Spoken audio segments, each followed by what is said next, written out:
Some viewers may find the following video disturbing. Viewer discretion is advised. Hey everyone, welcome back to Board Games Unlocked, and today I'm doing a discussion over the solo variant of Farshore, which Farshore is the newest game in the Everdell lineup, I guess. It is technically called Everdell Farshore, which is pirate-themed, water-esque themed instead of forest and mountains and nature. And in the solo variant, you go up against Captain Bonnie Redclaw, and she prefers to play with the crab miniatures. I don't know why I felt the need to say that, but I did. And I would actually say it's a pretty good solo variant. It's definitely more improved from the Rugwort, I think was his name, in the original Everdell solo variant. I know there is a kind of its own expansion now in Everdell if you have the collector's edition. I haven't tried that yet, so let me know if you want to see a review over the solo variant of that. But in that, it's not just a die that they go after. You know, in Redclaw or Rugwort would roll a die and just kind of take a card out. Captain Bonnie actually uses workers and builds out a city, and albeit in a simpler format, but does it in a way that feels kind of natural. What's really cool is they will basically keep going as long as you're going, which could, in my opinion, be a way to kind of game the game, because the AI, and a lot of games kind of do this, a lot of variants will basically, they will do better than you will if you keep going, so you kind of have to manage that element. In this, like, whenever you prepare for a season is when she will prepare for a season. So there could be times where you will want to be like, I can keep doing more, but I feel like I'm actually going to lose out on points. Like, you playing one extra card that's worth 1 point in your city, if they're going to play a card, it's at least going to be worth 2. So it behooves you to kind of be a little bit more strategic on what you're playing and when you're playing it and when you're preparing for a season, than allowing them to just naturally keep going. But the actual flow of the game works out really well. Bonnie has this difficulty track, which I guess is like thematically a contract that does have, it has text on it that you can legitimately read, and this will kind of determine how quickly they move up the boat track.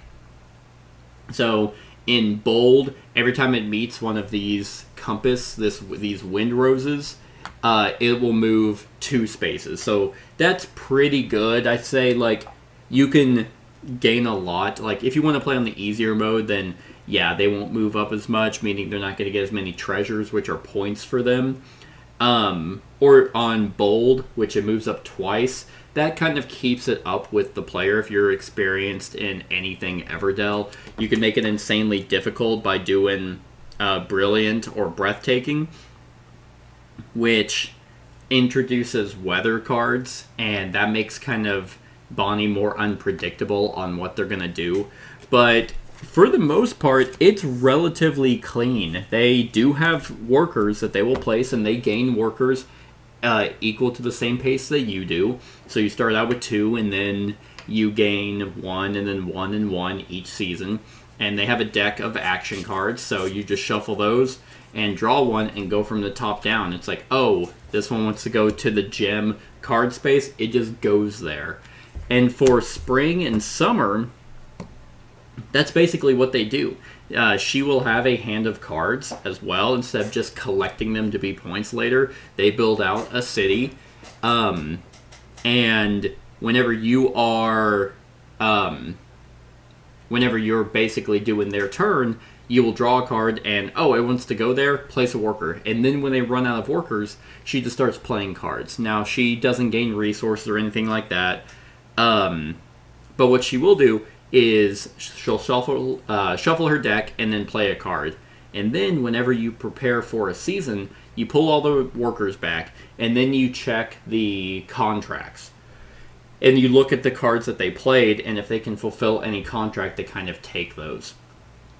So a lot of her points are mainly going to actually come from the multiplier of contracts, as well as being able to move up and gain a bunch of treasures, which will then be 2 points essentially for her. And I actually thought that this worked out really, really well. There's no hand limit for her. There's no city limit for her like there is for you. But like I said, if you are playing a game and you just keep just kind of like playing cards just to be more efficient, which works against other players who do have to manage resources, you can't really play like that against the AI, because since there is no cap or any limit for them, if they're not playing from their hand, they'll start playing from the bay. And they'll just grab the card, play it. Grab the card, play it. And they do kind of have a tiebreaker. This card here will have the 5 different types of cards at various levels, and it's like, okay, these are the ones that she prioritizes. If she can play a purple card and it's available here, that's the one she's going to grab first. Okay, well, it's off the track now. So now what's left is the red. That's the highest one, so now it's going to grab any red that's available. And it's trying to do that to get that high multiplier of contracts. And you're not really doing that. You're not really aiming for the most of it, because you don't score the exact same way.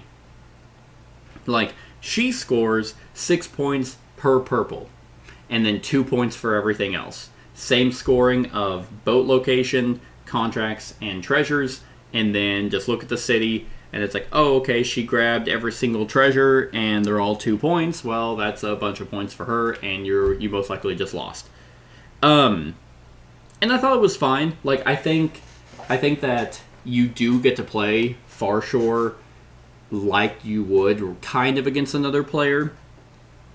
And they take up locations just like another player would. If you really need to go to the seaweed location and you're not first in turn order, then they go, then okay, well, that's just how it is. In fact, what's nice is you are first player every time, so they always go after you, which is a nice little benefit to the player, so that you at least get to go somewhere you really want to versus having to compete.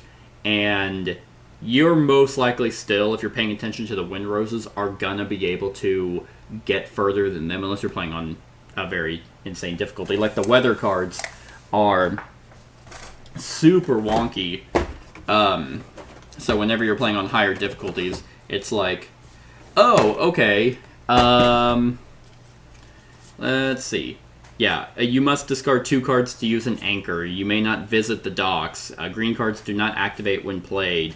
You may not visit. So these are weather effects that affect you. So it's like, oh, okay, well, now she's going to move 2. And only the B windrose moves your boat. You must also discard a card or pay a resource to move. And if you're playing on an even higher difficulty, which is breathtaking, it moves 2 per windrose, and both of these effects come in. So the one that was only B windroses move and you have to pay something, you also cannot use anchors. And so these are just annoying. Like, blue cards do not activate, green cards do not activate when played, stuff like that. That's just like, oh, well, that's kind of annoying, and I hate that. But it is there for a higher difficulty. I actually think that's a little bit more creative than the, exponential increasing of moving the boat. Because if it was like, oh, moves 3 per windrose, moves 4 per windrose, it's going to max out super quick, and that would just be kind of dumb. But I do find it pretty balanced whenever you're playing, even though that they don't have a 15-card limit in their city, and you do.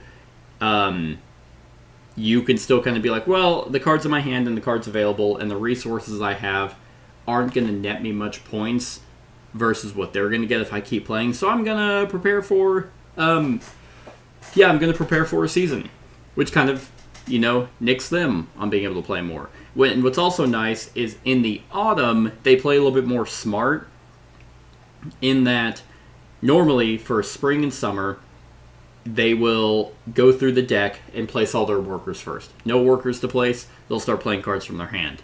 Autumn is the inverse of that. So in autumn, they'll play a card, and then check if they can complete a contract. Normally, the contract completion is whenever the prepare for season is happening. Autumn doesn't have that for them. So let's say they play a card and it's like, oh, now they have 4 green. So they'll take a worker, go there, and claim the contract. So they kind of do it both at the same time. And then if they have no more cards left to play, then they will start drawing from the top, but they'll go from the bottom down. Oh, okay. They will do their lookout, which they will adjust their purple, then move all their tokens down, and then they'll gain a treasure. And then this one, oh, now it's going to the docks. This one is going to the docks, so it's trying to ramp up and really start moving its boat and gaining treasures, which makes sense because at the very end of the game, they're just trying to get as many points as possible.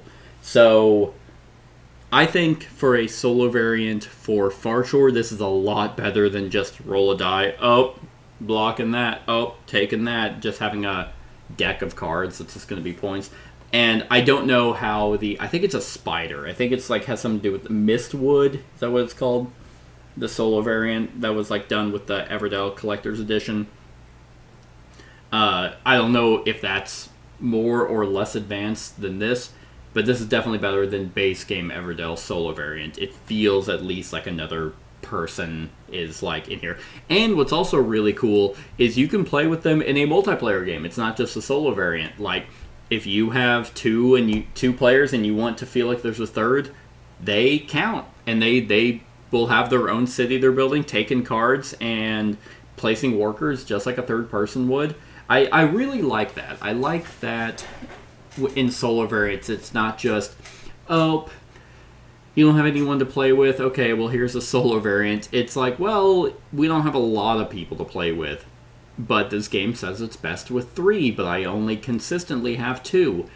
Okay, well, then here's a bot that acts kind of like a third person, not 100%, but 80% of the way there. That's still going to give you a feeling of another person, and it's relatively easy to manage. Like, I wouldn't be like, oh, I can't focus on my game because I'm having to remember all the rules for the AI. I don't think that's the case at all. I think you play one game of Captain Bonnie by yourself to kind of just get the nuances, and you are golden. Like, then it's like, okay, now I'm going to play this with one other person and have Captain Bonnie show up. And, let's just throw a wrench in things. Let's make it brilliant difficulty just to have some weather cards throw in. I think that's a very nice touch for the game.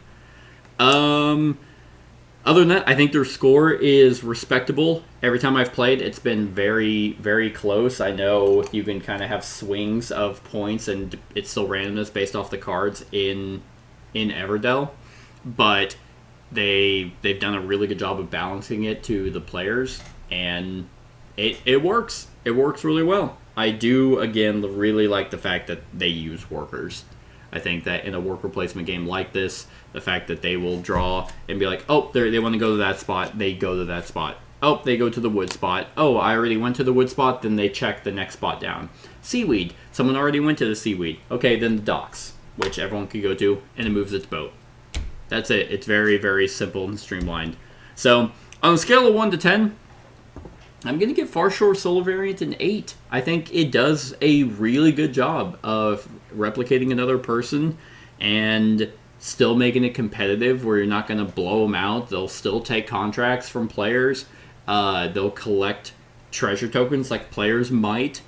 And the way they prioritize cards to play and just randomly play cards, I think is done in a simplified but pretty good way. So if you're looking to get a solo variant between base Everdell and Farshore, and you're only going to play it solo, I would say get Farshore. Or maybe Everdell plus that Mistwood expansion. I think it's called Mistwood, and I'm pretty sure that's a solo variant one.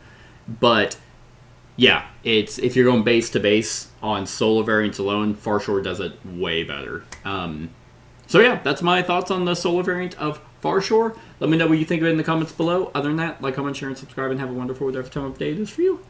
Hey everyone, thank you for watching, and I really hope that you enjoyed the video. If you would like to see more of my content, go ahead and click that subscribe button and the bell to be notified whenever I upload any new content. If you feel like supporting the channel, you can go ahead and click that Patreon link to be taken to my Patreon, and any help is truly appreciated. Other than that, stick around for any other run-throughs or reviews or cool top 10s or whatever I feel like putting on. Other than that, like, comment, share, and subscribe, and have a wonderful whatever time of day it is for you.